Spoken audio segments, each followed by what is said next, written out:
नमस्कार, आदाब। Online teaching अड्डा यूट्यूब चैनल के देखने वाले तमाम दर्शकों को झारखंडी जोहार।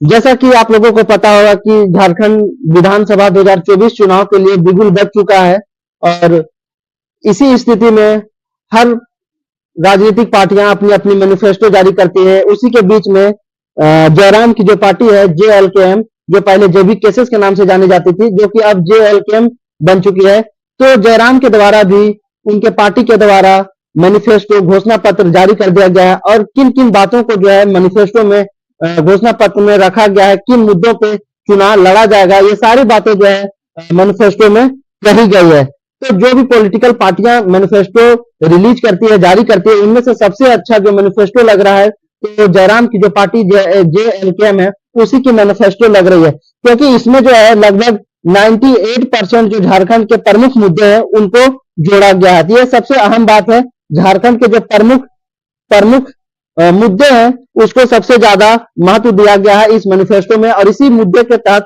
जयराम की जो पार्टी है JLKM चुनाव लड़ने वाली है। तो इन मैनिफेस्टो में क्या क्या बातें कही गई है, तमाम तरीके के जो मुद्दे रखे गए हैं उसको हम लोग डिस्कस करेंगे। टोटल जो है इस मैनिफेस्टो में 75 मुद्दों को रखा गया है, 75 पॉइंट को जोड़ा गया है और ये 75 पॉइंट क्या क्या है इस तमाम डिस्कस करेंगे हम लोग। तो वीडियो में लास्ट तक बने रहें, काफी मजेदार होने वाला है। और जो 75 मुद्दे हैं उनमें से जो खास मुद्दे हैं उसको सबसे पहले हम लोग डिस्कस करेंगे, क्योंकि अगर 75 को हम लोग डिस्कस करेंगे तो वीडियो का लेंथ काफी ज्यादा हो जाएगा। तो टोटल देख सकते हैं 75 मुद्दों को जोड़ा गया है और तमाम तरीके के जो मुद्दे हैं वो झारखंड के कल्याणकारी मुद्दे ही हैं।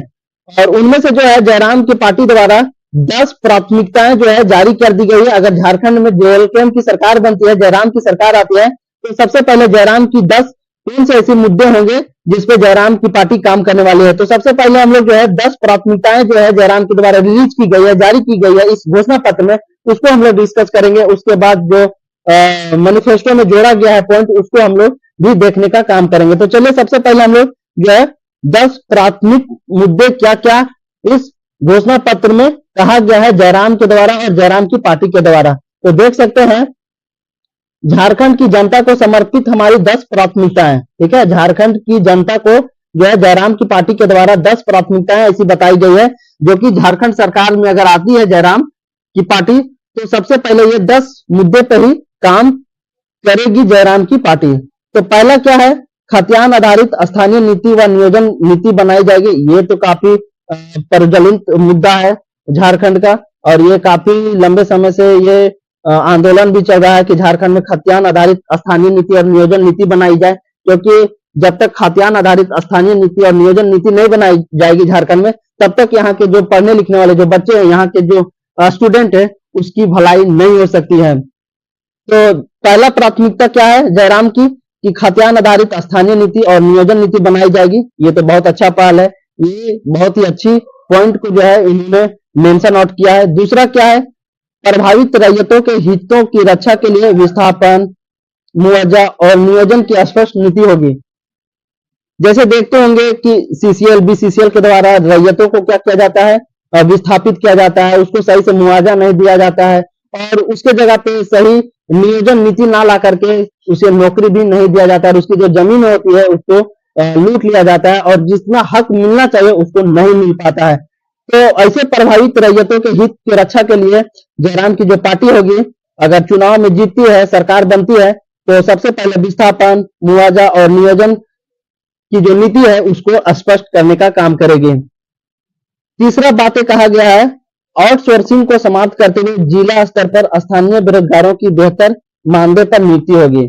आउटसोर्सिंग को क्या किया जाएगा, समाप्त किया जाएगा और जिला स्तर पे, डिस्ट्रिक्ट स्तर पे स्थानीय बेरोजगारों की बेहतर मानदेय पर नियुक्ति होगी। और जो स्थानीय बेरोजगार होंगे, जो काम करने की इच्छुक रखते होंगे और जो बेरोजगार होंगे, काम नहीं मिल पा रहा होगा, तो इस स्थिति में क्या होगा, जिला स्तर पर स्थानीय बेरोजगारों की बेहतर मानदेय पर नियुक्ति की जाएगी। ये भी अच्छी पॉइंट बात की गई है जयराम के द्वारा। चौथा जो बात है, राज्य में भ्रष्टाचार पर नियंत्रण के लिए ACB टीम का जिला एवं प्रखंड स्तर पर प्रतिनियुक्ति होगी। और जैसा कि आप लोगों को पता होगा कि झारखंड के हर ब्लॉक में, झारखंड के हर क्षेत्रों में भ्रष्टाचार चरम सीमा पे है, तो उसको रोकने के लिए, उसको नियंत्रण करने के लिए जयराम की पार्टी के द्वारा एसीबी टीम का गठन किया जाएगा और जिला और प्रखंड स्तर पर गठन किया जाएगा ताकि भ्रष्टाचार को झारखंड से हटाया जा सके। पांचवा बातें कहा गया है सेविका सहायिका। सेविका सहायिका कहाँ पे अपना योगदान देती है? आंगनबाड़ी में देती है। तो लोगों के लिए भी जो है बातें कही गई है इस घोषणा पत्र में।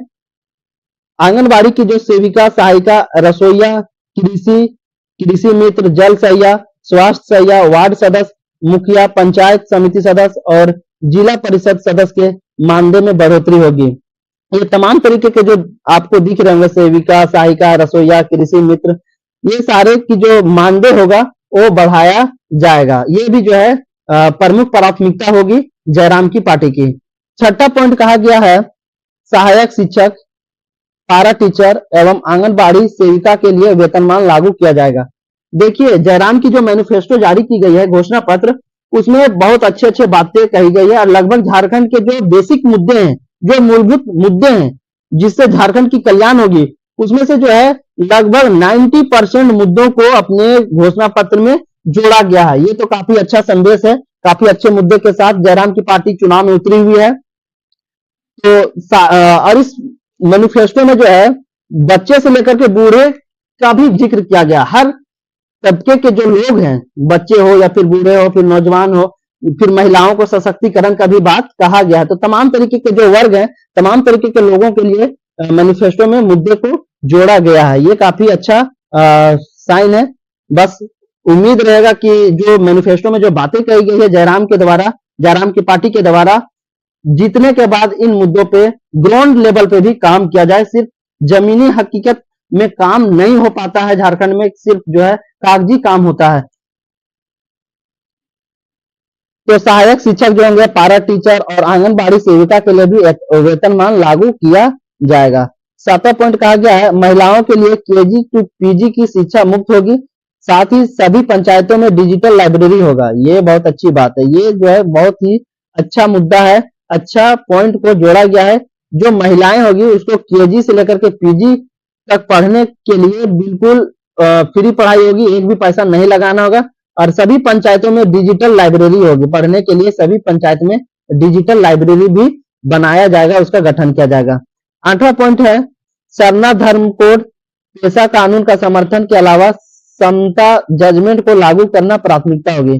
सरना धर्म कोड की भी बात कही गई है, इसका भी लागू करने की जो है इस मैनिफेस्टो में जिक्र किया गया है। अगला पॉइंट है नंबर 9, छात्रों एवं छात्रियों की समस्याओं के निपटारे के लिए झारखंड छात्र आयोग का गठन किया जाएगा। छात्रों की जो समस्या है उसके समस्याओं को निपटाने के लिए, समस्याओं को दूर करने के लिए झारखंड छात्र आयोग का भी गठन किया जाएगा। झारखंड छात्र आयोग का भी गठन किया जाएगा ताकि इस आयोग के द्वारा जो छात्र है उसकी समस्याओं को दूर किया जाए। 10वां पॉइंट जो कहा गया है कुर्मी, घटवार तथा अन्य समुदाय जिनकी कई दशकों से सूचीबद्ध होने की मांग रही है, उन्हें ईडब्ल्यूएस के तर्ज पर एक नया कॉलम परिभाषित करके विशेष संरक्षण दिया जाएगा। कुर्मी, घटवार और अन्य समुदाय जिनकी जो है कई दशकों से मांग रही है कि हमें ईडब्ल्यूएस में जोड़ा जाए, ईडब्ल्यूएस के तर्ज पर ही उसे एक नया कॉलम में परिभाषित किया जाएगा। तो ये जो था झारखंड की जनता को समर्पित जयराम की 10 प्राथमिकताएं, और ये 10 प्राथमिकताएं जो होगी जयराम की प्रमुख होगी। अगर चुनाव जीतती है, सरकार में आती है, तो ये 10 पॉइंट पे सबसे पहले काम किया जाएगा। अब